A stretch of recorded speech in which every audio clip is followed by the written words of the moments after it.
Hi, I'm Helen Bauer, and this is the Heart of Hospice podcast. The Heart of Hospice podcast is your source for compassionate and informative discussions about hospice and end-of-life care. I'm a certified hospice and palliative care nurse with over 15 years of experience. Whether you're a caregiver, someone with a serious illness, or you simply need to know more about hospice care, this podcast is for you. Join me as we explore all the aspects of hospice, from the details of caregiving to the emotional and spiritual dimensions of end-of-life journeys. For more resources and to connect with me, visit theheartofhospice.com and find us on Facebook, Instagram, and LinkedIn. Keep listening for today's episode.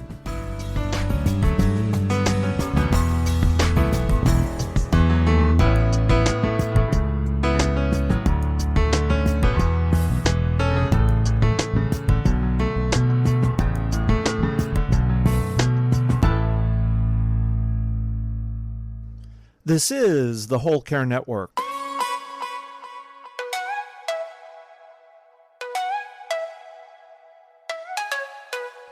Helping you tell your story one podcast at a time. Content presented in the following podcast is for information purposes only. Views and opinions expressed in this podcast are solely those of the host and guest and may not represent the views and opinions of the Whole Care Network. Always consult with your physician for any medical advice, and always consult with your attorney for any legal advice. And thank you for listening to the Whole Care Network.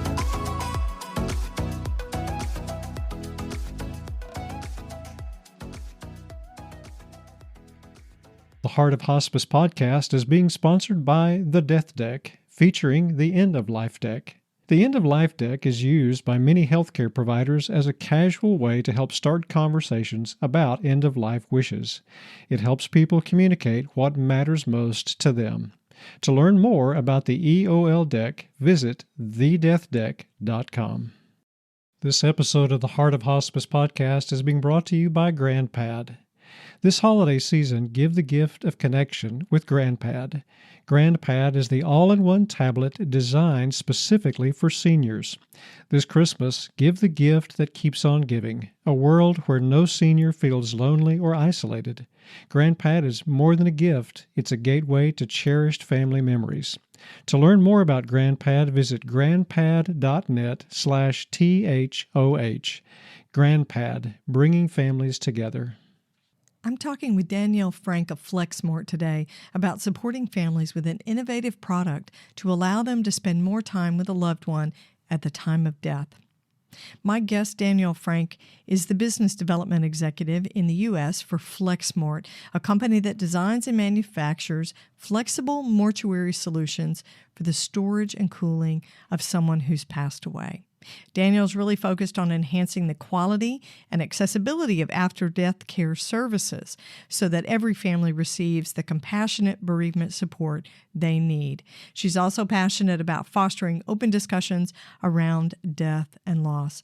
She has a personal story as well as her professional experience. She's got experience working in healthcare as a medical assistant and a chaplain. She's got a bachelor's degree in applied science with a focus on religious study, and she's also completed additional training on grief and bereavement. This is a very interesting conversation, something new that we have never talked about on the podcast before. And Danielle's going to be sharing a personal experience that she had of using a Cuddle Cot after the birth of her son, who was stillborn. So we want to warn listeners today that this is a very emotionally challenging conversation about the death of a child, about the death of a baby. So if this is something that is not suitable for you to listen to, disconnect, catch us another time, and please take good care of yourself. Danielle's going to be explaining how the Cuddle Cot or Cuddle Blanket can be used to allow families to have a better after-death experience, to spend more time with the body of a loved one, to engage in rituals that are meaningful, and just to have time with their person. The Cuddle Cot and the Cuddle Blanket also allows families to have a home funeral for their loved one as well, and she's going to talk about some details about that. I think you're really going to enjoy this conversation. There's a lot to learn.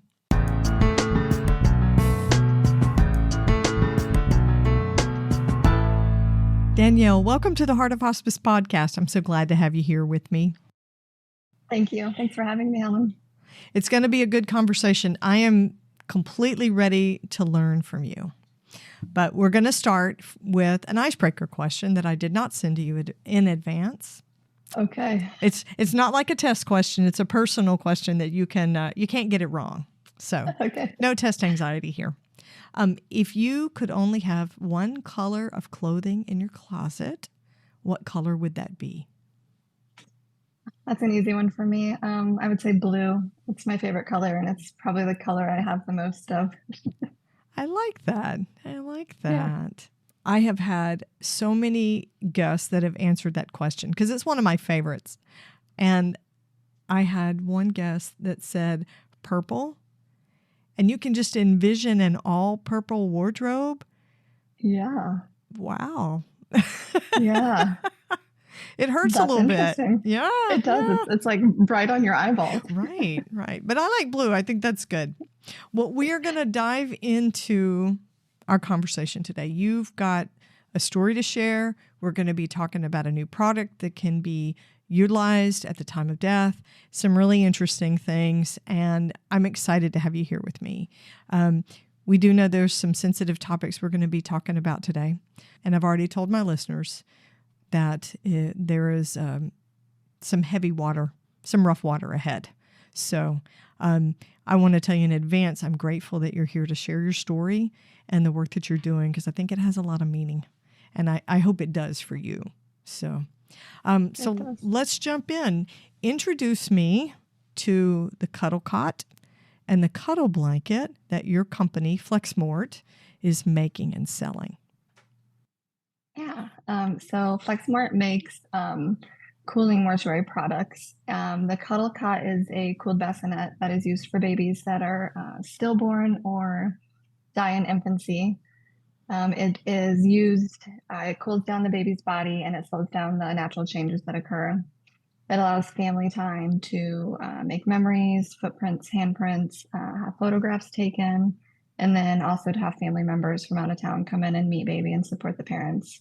It allows parents to hold the baby while it's being cooled or to put it in the bassinet that's next to them. So the baby is always close by rather than being taken back and forth to the morgue or using ice packs or things like that. And then we have our Cuddle Blanket that is recently being launched into the US, and that is a cooled blanket that is used for pediatrics and adults that have passed away.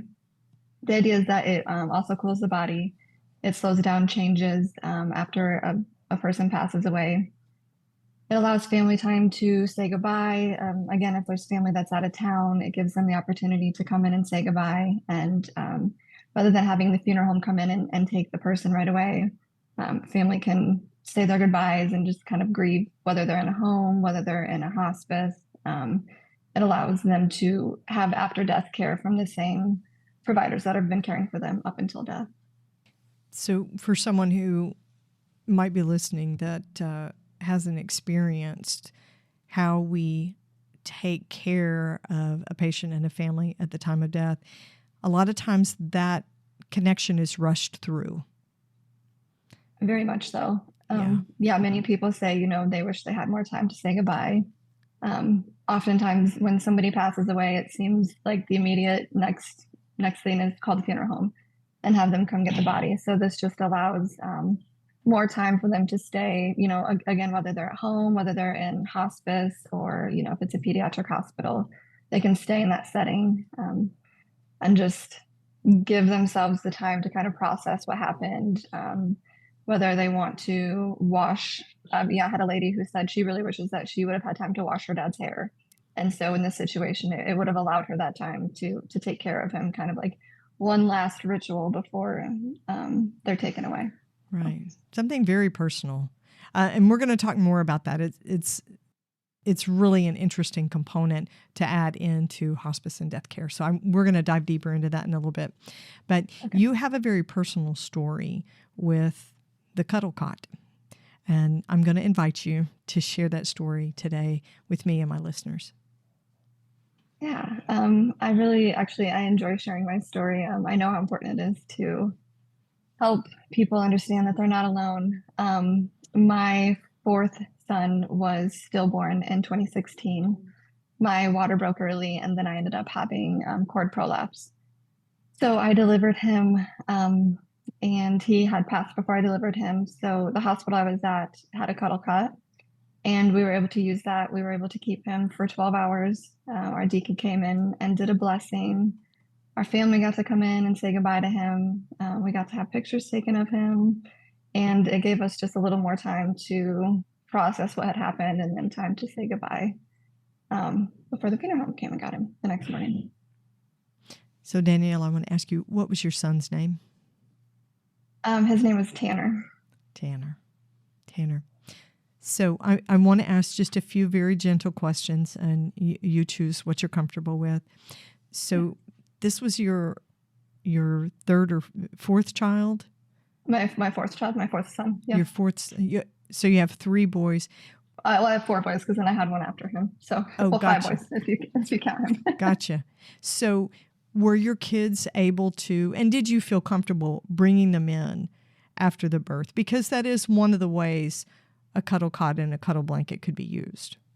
Oh, absolutely. We questioned it at first when the nurse asked us. And it's one of those things you never think about when you're pregnant. Like, you don't think you're going to have to plan a funeral for your baby or decide on pictures. And we were a little hesitant. Our boys were 5 months old and 6 and 8. So we had just done our gender reveal, I think a couple weeks before that. So we did decide that we wanted to have them come in. We have one picture that has the 4 of them together. And as much as we were unsure if we should have done it, it was one of the best decisions that we made because it gave them the closure to see him and to realize that he was born, but he's just had passed away. So, yeah. What kind of support did you get from the staff, the healthcare staff that was working with you? We were so lucky. We had the most amazing nurses. The nurse that took his pictures came in, and I just remember her saying, as she was positioning him and moving him, she just kept saying how beautiful he was and saying his name. And it was so wonderful to have somebody acknowledge that he was a baby.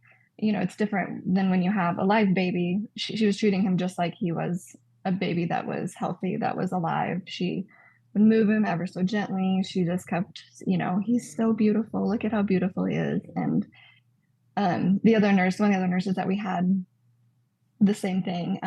She used his name when she talked to us. When she came in the next morning to tell us the funeral home was there, she sat next to me and held my hand, and she cried with me. And just having that compassion was huge. It's sad to me when I hear stories about other moms that didn't have such great care, and it makes me realize how lucky I was, because in such a terrible situation, the care that I received did make enough of a difference that I can look back on that day and still be able to smile just a little bit. Yeah, it enabled you to create Tanner's legacy right then, which is an amazing thing, right? Because legacy stories are a huge part of losing someone that we love. And when you have an infant like that there's no life lived, no stories to tell, that's your story. It is. That's the story. It That's is. his story. Yeah. Mm-hmm. Yeah. So how long did you use the Cuddle Cot and keep him with you? Was it 12 hours? We were able to use it 12 hours. Most hospitals allow 2 to 3 days is about the norm. In the UK, which is where the product is made, the Cuddle Cot's a lot more it's used at home. So some families will take their babies home for up to a week and they'll use the Cuddle Cot for up to a week. But in the US, we're not quite there yet with our death culture. So in the hospital, it's 2 to 3 days is about the max. 2 to 3 days. Yeah. So death culture and our perception of how those things should be managed, I think that's really embodied in this knee-jerk reaction to a death, as you call the funeral home. Mm-hmm. Mom needs to go immediately. Yeah. When in reality, there's no law about that. There's no requirement. If you need to wait for someone, if you have a ritual, if you want to bathe, if you want to have people gather, all of that is okay. So having a cooling blanket or a cuddle cot really enables that extended time to be spent with the body of someone that you care about. I think that's pretty remarkable. I agree. It's, we don't think about how important it is to give ourselves the time to say goodbye and to process the death that happened, no matter what the relationship is. If it's, your child, your parent, your sibling, your best friend, it's important that we allow ourselves the time to properly say goodbye. Absolutely. So how do you think having that time, those extended hours, and being able to use the Cuddle Cot, how do you think that affected your grief journey? I think it helped me to choose the path of moving forward and trying to find joy again. It allowed me to, it didn't help me have closure by any means, but it helped me to, I would say some people sit in their grief a bit and maybe they just find sorrow and they kind of, sit in the sorrow and don't find a way out. I think the time allowed me the opportunity to sit with my son, to spend time with him. And it made me then want to do better for him. It made me want to, okay, I had this opportunity. Now, how can I help other parents have that opportunity? And we see so many lost families that do that same thing. They have a loss and they want to know, how can we support another lost family? Can we donate another Cuddle Cot? What can we do to provide this support? Because you want to do something in memory of your child often. And if you have that proper support, you have the ability to do that. So let's talk about the best times to use a cuddle blanket or a cuddle cot. Sure. I'll start with the Cuddle Cot. Oftentimes, so they're used in labor and delivery wards. That's where most of our Cuddle Cots are. We also have a couple of pediatric palliative homes that have a Cuddle Cot for the same situation after a baby's passed. But immediately after birth is the best idea. Some parents like to hold their baby while they're still warm, so giving them a little bit of time to hold the baby and then utilizing the Cuddle Cot right away is the best practice. So then it can start to slow down the changes, because oftentimes babies start to change pretty quickly after you're given birth to them. So I would say right away for that. And then also with the Cuddle Blanket, the same idea. Some hospices do cold rooms. So after someone passes away, you like crank up the air and then, to slow down the changes again. It's the same idea as like a morgue. You're trying to cool the body. So again, immediately after death is the best practice. So home funerals are a big movement in the United States. We're not there yet, right? Because we are so death phobic in the U.S. Yes. Westernized views of death and how we process all that. It's still, we got a long way to go to unlearn a lot of this stuff. But home funerals are on the rise. So cuddle cots, cuddle blankets, those are perfect for home funerals. They are. They allow, rather than using ice packs or dry ice, it's a more consistent cooling method. They're portable. It allows, so if you put the cooling blanket over the person, and then you can do a duvet or any sort of blanket or quilt, if there's a special like family blanket, it just kind of allows it to be more of a natural cooling. And a lot of people are getting away from embalming, so this supports the use of the people who are trying to be a little more natural, and also the setting of people looking at human composting and aquamation and all those things are on the rise too. So it's definitely, we're definitely thinking it'll work in those spaces as well.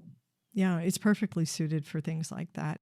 We're going to break for just a minute. This isn't the end of the episode. There's more to come, so stay connected. The Death Deck now has another tool for families, caregivers, and healthcare providers to use. It's called the End of Life Deck. Just like the Death Deck, the End of Life Deck uses multiple choice and open-ended questions to facilitate conversations about end-of-life wishes. Certified hospice and palliative care nurse Helen Bauer shares why she uses the EOL deck. As a hospice nurse, I've seen the challenges people experience when trying to communicate their end-of-life wishes to family and friends. The EOL deck is the perfect blend of humor and reflection, making discussions about final wishes less painful and even a little fun. The EOL deck can be used by social workers, chaplains, nurses, and end-of-life doulas. To learn more about the EOL deck and to purchase this helpful conversation starter, visit thedeathdeck.com. This episode of the Heart of Hospice podcast is being brought to you by GrandPad. This holiday season, give the gift of connection with GrandPad, the perfect way to keep your older loved ones close, even when you're far apart. GrandPad is the all-in-one tablet designed specifically for seniors, making it easier than ever to share holiday cheer across generations. With secure, simple video calling and photo sharing, you can virtually join in on decorating the tree or watch as your little ones open their presents, no matter the distance. Spread joy throughout the year with GrandPad's user-friendly interface, allowing seniors to enjoy music, games, photos, as well as emails from family. No need to worry about Wi-Fi setup. GrandPad comes with 4G LTE cellular service included. This Christmas, give the gift that keeps on giving, a world where no senior feels lonely or isolated. With GrandPad, you're not just giving a device, you're giving the warmth of family connection. Make this holiday season unforgettable. To learn more about GrandPad, visit grandpad.net/THOH or call 1-888-904-4723 today to order your GrandPad. It's more than a gift, it's a gateway to cherished family moments. GrandPad, bringing families together. So what does a cuddle blanket actually look like? So there's just this big blue cooling pad. It's connected to the system that runs the water through it. And then there's a thick blue blanket that goes on top of the cooling pad. And so the idea is to wrap it around the person's body. It goes on top of them, and then it just keeps the cold over the person and kind of cocoons them in the cool. So it's got tubing that connects to some sort of unit that makes it run and circulates the cool water through there? Yeah, yep, exactly. Okay. Well, so as a consumer, if I were going to do this, say with a loved one of mine, and we were going to have sort of a visitation at home, which is what people used to do, right? Bodies were laid out in the parlor. That's how we got funeral parlors. That's where that name came from. If I was going to do that, what would the setup look like? A full adult. Do the blankets come in different sizes? So there's a basic size, and then we also have a bariatric cooling pad. So it can be used from a child of over the age of 1 all the way up to, really any size of adult if you use our bariatric pads. So is the unit that makes the blanket work, that keeps it cool, what's the noise level like? Because so if I was having something like that, hosting it in my home, you wouldn't want you wouldn't want it to sound like a big generator. You know how they have the huge hum. What do the machines sound like? It's whisper quiet. You can't even hear it. We have them running at exhibits, or if we, are testing it, you can't hear the product at all. You can't hear it running. So, and it runs at a consistent, the Cuddle Cot, the Cuddle Blanket runs at a consistent 40 degrees. Okay, so it stays like that. I like the idea that it would be quiet, and then that way, and some families don't need that, right? Right. Sometimes when you have families gathered at a bedside, they're telling jokes, they're telling the old stories and laughing at how goofy things were and the crazy stuff they all did together. Yeah. But to have a machine in the background making extra noise, and for a lot of people, those rituals, like what you were mentioning, bathing someone or washing their hair, grooming them, maybe dressing them in a sacred garment if they have a faith ritual like that, having something that's loud or disruptive would be distracting, and I think actually it would get on your nerves. Oh yeah. Yeah, when you're Very trying, much so. yeah, when you're trying to create a sacred space and do something special. Yeah, no, the way that you can use it, it's actually, you can conceal it pretty well by, using a blanket to cover it up. And people probably wouldn't even necessarily know that it was a cooling blanket if you didn't tell them. Oh, that's interesting. Because if you're covering it up with a quilt or a duvet, something that's personal, right? A personal bed covering, it would just seem like the cuddle blanket's not even there. Right. Yeah. So we're talking about home funerals, visitations, anytime you want to spend time with a loved one. If you're waiting for family members to come in, if you want those special rituals, the photographs, the family to come in and spend time with them to say goodbyes, the what it was, fingerprints, handprints, and footprints of a baby. Yeah. Those are all great times to use the cuddle blankets. So as a person who has experienced a profound loss of a child, what would you want someone to experience if they're using a cuddle cot or cuddle blanket themselves? What would you like that experience for them to be?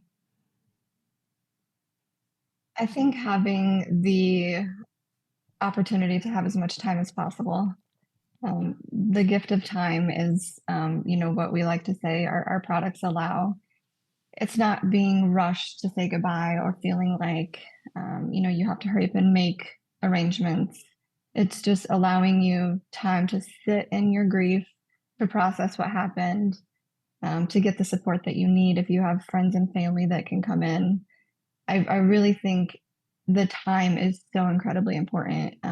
In the situation of a baby, you have a whole lifetime that you are dreaming of. So this bit of time that you have with a cuddle cot is all the time that you get, and being able to be the one to say, okay, I'm ready now. I feel like I've had enough time, and I don't know that we ever really feel like we've had enough time. Right. But saying, I had more time than I would have gotten, and the same idea with the cuddle blanket.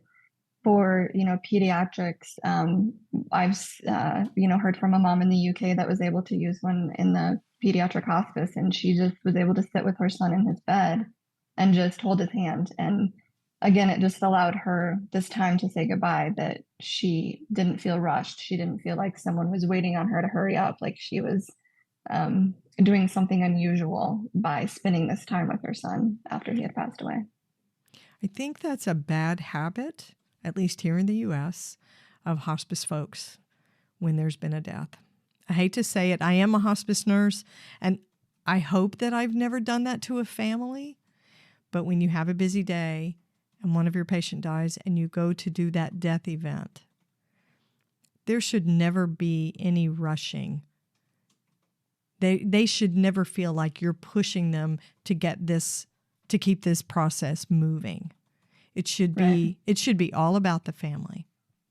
Absolutely. It's the idea of after death care. You're caring for that patient before they die, and they should have just as much dignified care after death as well. Absolutely. I mean, that's why hospice agencies provide bereavement care. That is the very beginning of our bereavement plan of care. And if a bereavement plan of care includes a cuddle cot, cuddle blanket, and allows the body to stay with the family that little bit longer that they need, that's an important need that the hospice people need to meet. Absolutely. I'm not sure we're all that great at doing that. I don't think so. And I don't know if we maybe understand, the importance of having that time in a setting like a home or a hospice house, as opposed to, the funeral home where you have your final viewing. It's more of a natural, I would say, compassionate environment. You have these nurses that have helped care for your loved one, and you know that they are going to provide the best care, right? So you want them to provide the best after death care as well. They're going to be gentle with them. They're going to allow you to do the things that you want to do, the rituals, the goodbyes, the, holding the hand, whatever you need as the loved one to say goodbye. So that physical connection that you have with your loved one that has died is really important. But Yes. but having that person at home in a bed, even a hospital bed, right? Hospital beds aren't great, but you can take those rails off. The bed can be lowered, people can be there at the bedside. It's so different from someone, so let's be nitty-gritty with this, someone who's already been in a casket. Yeah. Yeah. How do you get next to someone or hold their hand? Or, I think it's awkward. As a shorter person, I have trouble reaching over because, it's just awkward. And so it seems impersonal to me. Seems impersonal. I agree. Yeah. Very much so. Yeah. So what kinds of organizations here in the U.S. are already using the Cuddle Cot or the Cuddle Blanket? And who would be interested? What kind of organizations do you think could benefit from having one? Yeah, so the Cuddle Cot, we have about 4,000 of those in the US so far. It's mostly labor and delivery hospitals. Some of the pediatric palliative hospice homes also have one. If you have, like perinatal hospice, that can be utilized in that situation. The Cuddle Blanket would be good really in any hospice setting. Specifically, I would say pediatric palliative or hospice homes. In the UK, so I know this is something that that we're not necessarily need to touch on, but in the UK they have 54 pediatric hospice homes, maybe give or take a few more than that. And in the US we have about 5. So being able to allow the family that are in these homes the opportunity to have a bit more time to say goodbye is super important, and that's what the Cuddle Blanket would allow. And in a normal hospice as well. If you're utilizing it in a hospice house for family to come in, if someone is on hospice at home and they're able to, keep the loved one a little bit longer. And as you mentioned, some of the green funeral homes, some of the facilities that are doing terramation, human composting, aquamation, getting away from the embalming and having a more natural way to cool the body. Some religions, don't believe in embalming, and it's also a great opportunity in those situations. Absolutely. Absolutely. And I can see this being utilized for folks that are doing family-led death care. Yes. Not necessarily a home funeral, but family-led at a funeral home with a more green approach, more personal approach. I can see that being utilized. And anybody with a hospice home, an Omega Network home, a personal care home with folks who are on hospice could benefit from having something like this. You're exactly right. We did a visit at the Natural Funeral in Denver, near Denver, and Lafayette, Colorado, actually. And in that situation, he took us out to view the chapel, and I could just picture the Cuddle Blanket being in that situation for a family to have a natural funeral. And he said he allowed family to brush their loved one's hair, to care for them as they needed, and having a Cuddle Blanket to provide more time to do that and to, create a more consistent atmosphere, something that would be really wonderful. It sounds like it. That would be awesome. So I wanted to ask something, touch back on the practical use of the Cuddle Blanket. So a lot of people, when they have a home visitation or a home viewing, they put buckets of dry ice, either in the room or underneath the bed. Do you have to have that additional cooling with the Cuddle Blanket? No, because as long as you are wrapping the body appropriately and you're kind of tucking it in, it allows for the cold air not to escape out, and it keeps it all over the body. Got it. I like that. So it's a low maintenance thing because it's a standalone piece of equipment. It is. And we've had some interest in funeral homes utilizing it for transporting a body.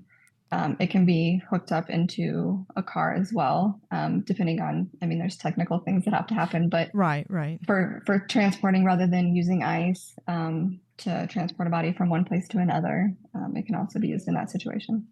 Interesting. For folks who are listening, we have a lot of folks who work in end-of-life care. They're either hospice professionals or they're working as end-of-life doulas and death doulas.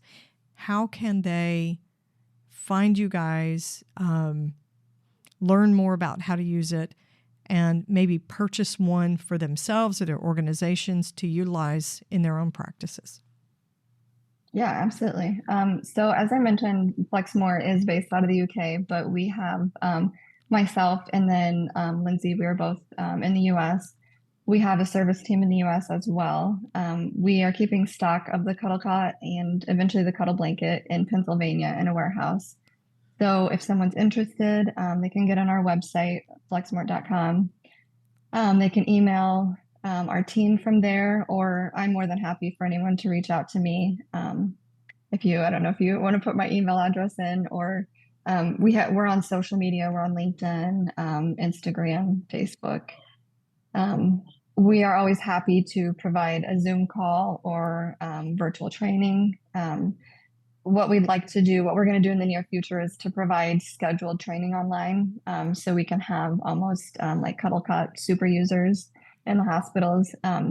As you're probably aware, being a nurse, sometimes we have one or two specific bereavement designated nurses.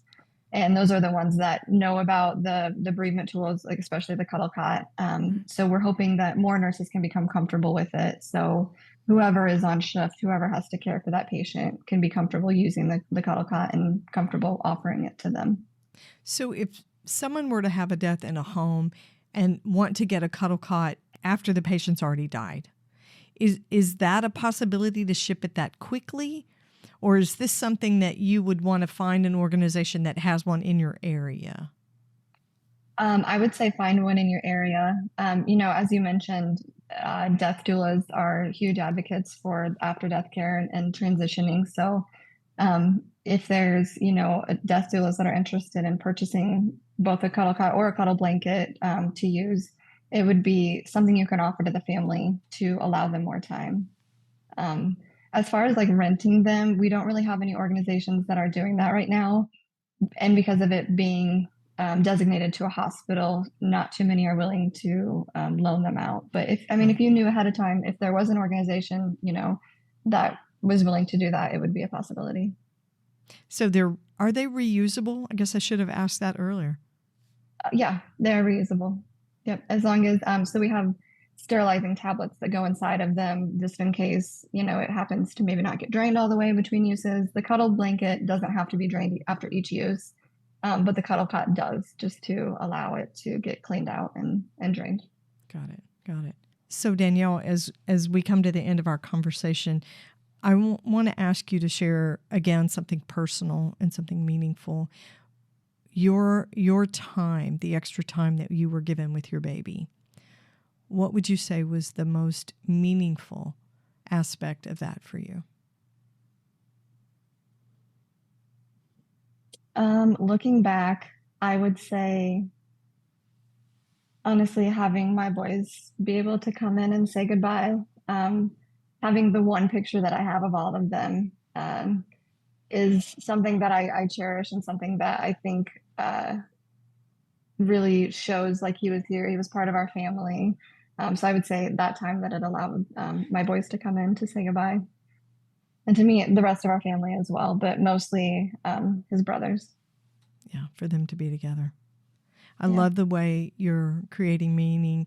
Thank you for being courageous enough to share your story with us. You're doing some fantastic work at Flexmort. I hope this message gets out to a ton of end-of-life workers because I think it's a great thing. Thank you so much for talking with me today. Thank you, Helen. I appreciate you allowing me to share my story and to talk about it.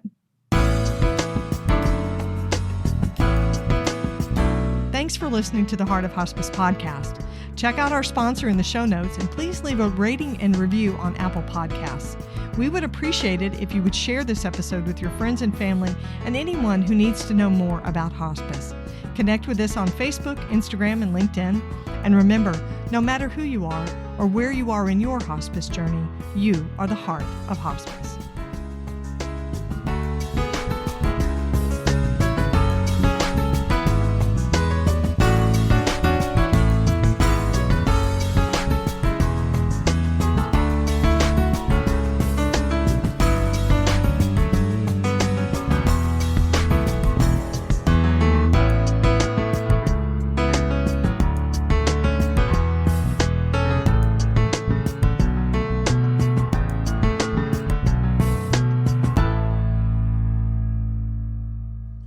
This is the Whole Care Network.